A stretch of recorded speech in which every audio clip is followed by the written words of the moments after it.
The big breaking news today. Huawei is out from 2027. Sir Iain Duncan Smith is a former Tory party leader, now the founder and co-chair of an international cross-party group of legislators working to reform the approach of democratic countries in China.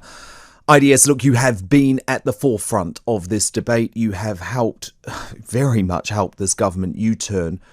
Is 2027 soon enough, though? Well, first of all, I think the government has made the right decision at last. I think it was the wrong decision back in February, and we tried to change it, but they've made the right decision. Huawei have to leave from the 5G setup. So that's excellent. Good news so far. There are, however, some lacunae, some gaps in the statement which will need to be clarified, if not now, certainly when the legislation comes back. Number one, there's no mention of 4G or 3G. So Huawei, it appears, will stay in 4G and 3G, full stop. That means that they will still get software updates, which means, to my mind, they still remain a threat for a lot of the usages of 4G and 3G. In many areas, won't get 5G for a long, long time to come. So there is that element. The second element question of this is to do with the nature of this. Yes, they're going to go, but they've given them till 2027. And I think that's too long. Even the BT, I think he was the chief executive, said yesterday that they could do it in 5 years. So why are we giving them 7? And the second thing is that right now, BT have got a stockpile of Huawei equipment. And this allows them to use their stockpile. So what they will do now, and others who've got the stockpile, will roll that out. Not take it away. They will roll it out over the intervening 7 years, use it, and then be under the obligation to have removed it by 2027, not over a period, stage by stage, but they only have to meet the 27 target, which means Huawei will be in our 5G system all the way up to 2027. So that's not quite what we were expecting.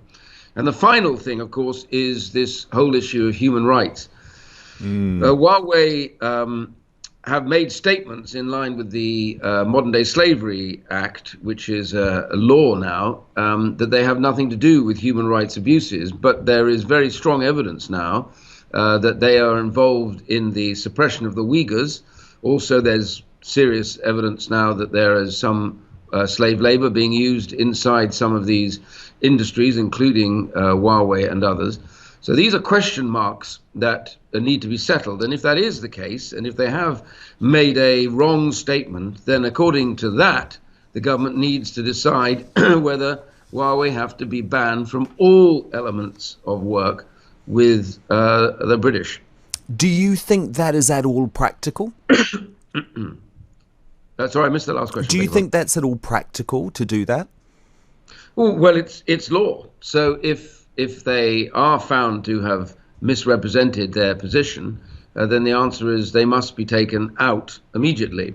So these are questions that the government needs to settle as we run towards the bill, which they now say won't come back until the autumn. So there are big questions, really. Yes, very good news that the intent is clear, but I understand the chief executive of Huawei didn't look too distressed by the decision, which tells me they know they're still in the business with equipment in 5G. And I think they think they've got a shout in the game that in 5, 6 or 7 years, people will say, well, it's all changed, then they should be okay. So and this perhaps there'll be a different administration in the US. What purports to be. Okay, well, that is a worry. That is a real concern.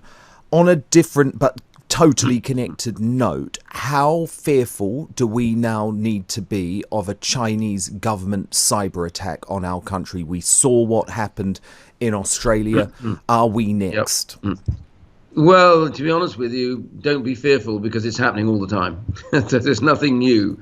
The Chinese operators have been attacking the UK systems for ages. I've been to GCHQ, and they will quietly tell you that they're always having to defend against cyber attacks in the system by China. So there's nothing new.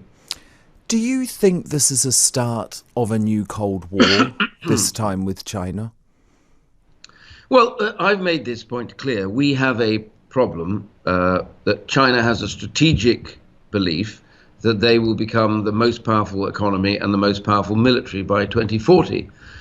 That means that they consider that the laws are not made for them. So you have a Chinese government which does not believe in human rights, does not abide by the rule of law, does not abide by the WTO's free trade rules, and in doing all of that, you've seen what they've done in Hong Kong, what they've done in the South China Seas, what they've done on the borders of India, now what they're doing with Australia. There is a very serious pattern. So, yes, the UK and the free world, and this is what I've set up ICAP, the Interparliamentary Alliance on China. We've set that up because we want the free world to come together now to deal with this problem and to say to China, look, you can't go on like this because you're getting all our money, our investment and everything else. But of course, we get nothing back in terms of your agreement to stick by the rules. So there's got to be changes made. But now's the time to do it before they become too powerful and we won't be able to do anything about it. Well, look, thank you for your absolutely sterling work, because without your leadership on this, then the government may well not have come to this decision today. That is Sir Iain Duncan Smith, the former Tory party leader, co-chair of an international cross-party group of legislators working to reform the approach of democratic countries to China.